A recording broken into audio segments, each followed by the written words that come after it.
Are you a podcaster? Maybe you've got that big idea and you're looking for a network to join. The multi-award-winning Ozcast Network can get your content to eyes and ears all over the world. Join now for the first month free, and you could be featuring this sound at the beginning of your podcast. Ozcast. Simply head to ozcastnetwork.com for details. Welcome to episode 3 of Live in Kabul. So far on the show, we've been speaking to 5 expats about their experiences in Kabul and the rise of the music scene prior to 2014. In this episode, we look at how the music scene came crashing down as the conflict that had devastated much of the south of Afghanistan penetrated the city of Kabul.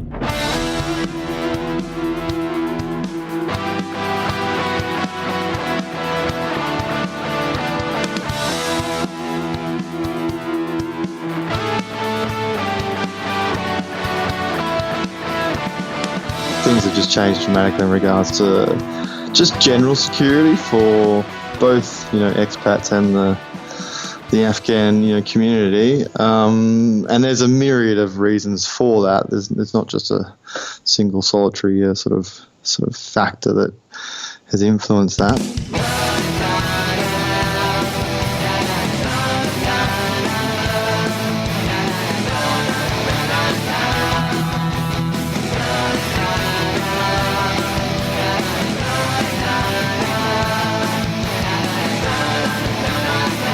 So, 2014, you said things changed.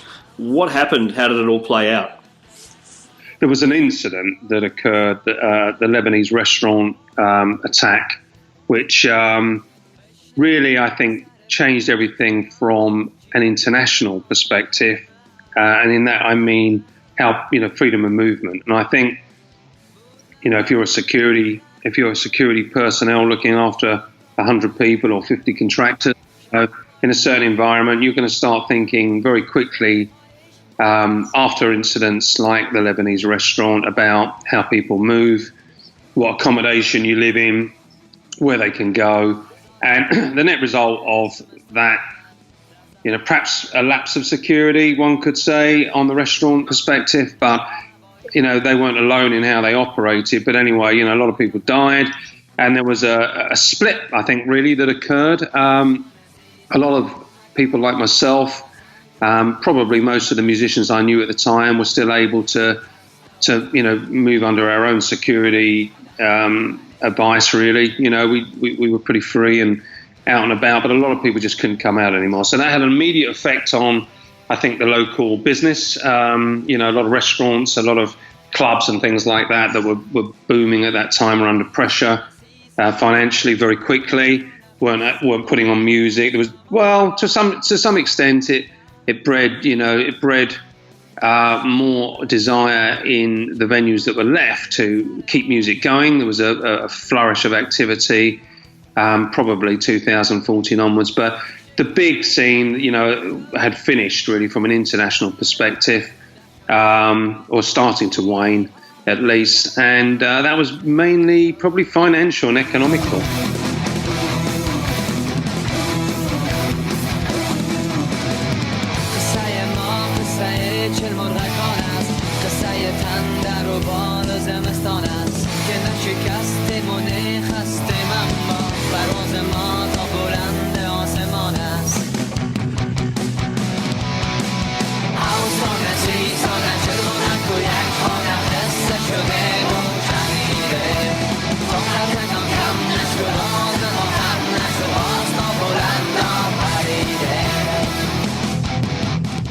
You've got an insurgency here that are quite willing to indiscriminately bomb places that they want to target. And we've literally seen just regular restaurants attacked. And, there was a big one in 2014 where everybody inside the restaurant was killed. And it's horrific. And obviously you have to take the threat seriously. Can you give us some more detail on what it was like before, what happened, and what it was like immediately afterwards? So when I first arrived here, there had already been obviously some significant attacks in Kabul, and it unsettled me literally between the time I visited in November 2010 and the time I moved here in April 2011, there had been a suicide bomber in a supermarket who'd been targeting a member of the human rights. Anyway, so there'd been a supermarket had been bombed, a bank had been bombed, and I kind of thought to myself, what the hell, like, these aren't military targets, these aren't, these are, and then, I don't know, there seemed to be a shift towards more, embassies and diplomatic convoy type targets started to get more targeted after that, and I think they shifted away from the ordinary. Anyway, I'm getting into way too many details here, but after the Taverna, which was a Lebanese restaurant here that was frequented, very high security, was on all the kind of approved security lists of the United Nations, of embassies. It was an approved restaurant for these people to go to, and that was attacked, and it was basically a massacre inside that restaurant, and it was shocking. And then within a period of just a few months, there was then a journalist was killed, broad daylight, middle of the day. Shot through the head. There was an attack at a big, major high security hotel here called the Serena. Again, the area that was attacked was the restaurant, and then there was a couple of journalists who were here covering the election, the presidential election. They were in a province in the east, and they were just shot at by an Afghan police officer, and one of the photographer was killed, and the journalist survived, but just barely. So this all happened in the space of like three and a half months, and it really unsettled people here, right? Because it felt like this place that had been so, obviously we were taking precautions, but suddenly it became very unpredictable, far more unpredictable than we'd imagined. And I think that's when you really started to see a shift among the expats, and then bit by bit that's just been chipped away at. There's been a spike, at least, and it seems to be an increase of foreigners. So that has also really seen a lot of the houses of some groups who were trying to encourage their expats to try to live in the community, and they were living in houses with just, regular neighborhood, in a regular Afghan local house with Afghan neighbors, no armed security. You started to see those NGOs closing down those houses and putting their people in high security apartment blocks and things like that. And now we don't really I don't walk in the street anymore, definitely not at 2 a.m., definitely not, maybe slightly tipsy at 2 a.m. And you don't see the big parties of that kind of, that's all changed, and people don't walk. Even with me taking local taxis from time to time, friends are horrified to hear that. And yeah, there's a huge shift just in those 6 years.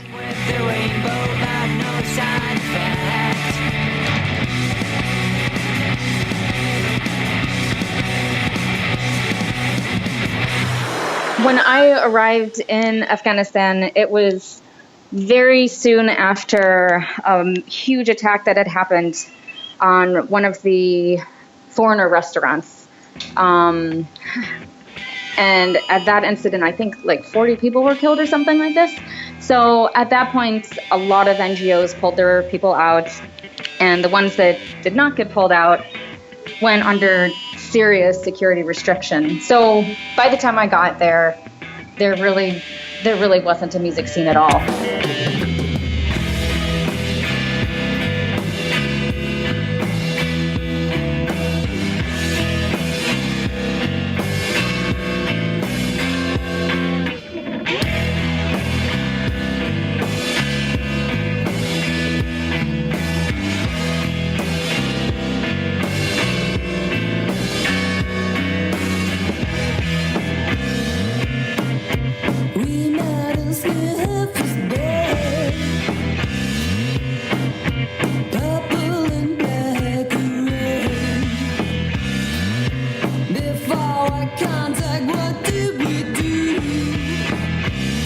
Kat, can you tell us about the scene in Kabul once the situation in Afghanistan became more hostile? So any kind of conflict zone that I think a lot of conflict areas will have, obviously there's a huge military apparatus that goes with it. So you're going to have not just soldiers who are here, but you've got a whole apparatus that has to feed them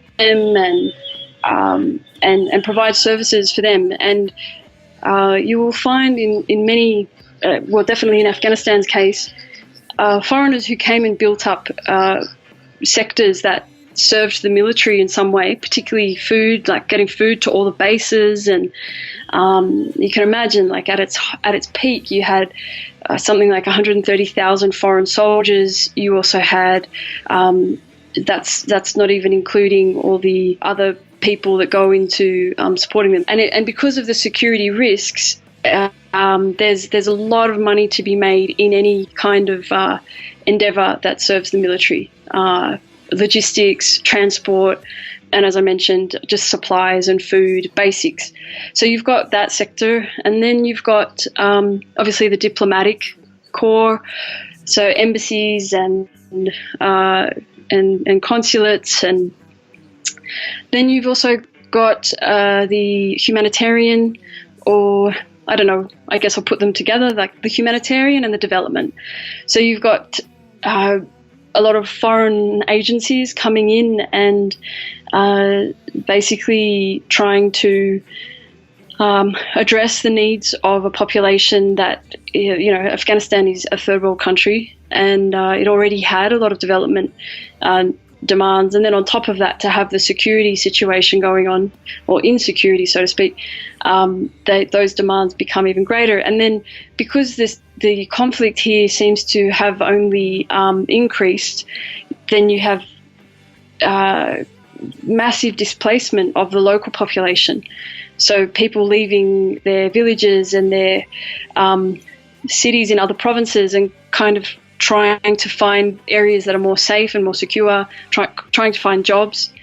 So there's a big demand there for a lot of the humanitarian and development agencies. Those two things are quite different. I mean, humanitarian is really addressing different kind of human basic needs, whereas development, you can have development agencies that look at building up the media, building up training and capacity building. That's one of their favourite terms, really, capacity building. And then what else do you have? You have, I guess I'd include it in the same group. So of the humanitarian development agencies, there's a lot of researchers. So a lot of foreigners from universities or consultancies coming and kind of researching. And then, of course, you have the journalists. And Afghanistan was a huge story for many years. So there was a time when most major Western outlets had a bureau here and had people stationed here. Most of them have now left. And how did the conflict affect the local musicians? What's happened is that over the years, since then, in terms of the Afghan bands, their story is probably it's a much sadder story in that a lot of them were writing some original music and talented guys, but life here was really tough for them, in the sense that it's because of the insecurity, because of the ongoing attacks. People don't feel often very comfortable being here, and particularly doing something where you're being photographed and on TV. In some of these endeavours are considered really, well, they could probably explain better than me why they made the decision to basically leave Afghanistan. So those 4 Afghan bands that I knew of, they no longer exist.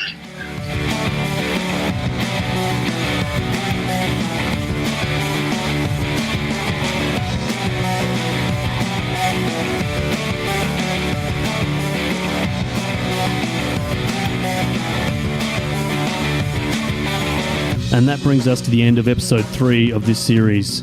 On the final episode of Live in Kabul, we look at the situation as it currently is in Kabul and whether there is any hope of the once prevalent music scene returning to the city.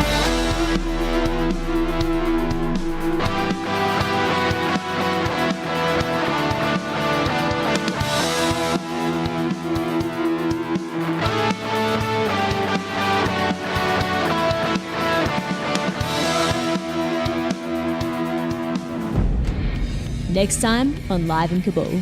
For me, the place has become almost like a different country to what I was here like 6 years ago. The country has really been ravaged for a very long time. You've got a differently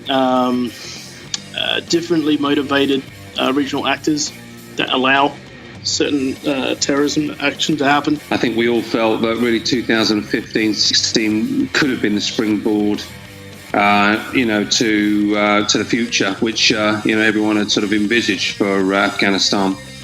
Thank you for everyone who's helped put this episode together. All credits and acknowledgements can be found in the show notes.